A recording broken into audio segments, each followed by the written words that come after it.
Well, here's my point, Liam, that I think is outsourcing our Okay. sovereignty. I think that I think he's put his finger on some of the things that are really a concern.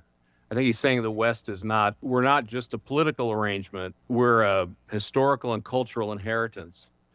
And because I'm bringing the civilization aspect there as well. We have to be deeply skeptical of any of these ideas that take away our ability to make decisions on our own, in our own. No, so here's my point, Liam, that I think is outsourcing our Okay. sovereignty, which is what he's talking about, is that Right, it's outsourcing our crazy. sovereignty. Because that's really what they're laying out, is because it's bad decision to think we're going to let the UN tell America how we should operate just because they're in New York, or we see Right. NATO, or we see the European Union.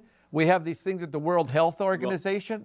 We're turning these treaties over to this global mentality, and we're putting our citizens at risk over this.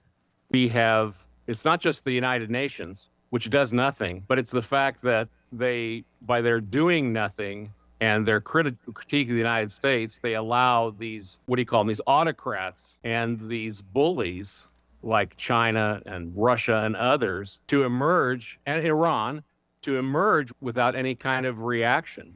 And then the United States has to respond by, and I think he says this later in the speech, the United States has to respond by intervening because of they're not, and then this gives them the right to appoint commissions that oversee the environment and interfere in our national lives and in our national economies and our abilities to make livings and everything else, because we have to submit to a group of people that we can't vote for and that we're not even sure where they come from or how they make their decisions.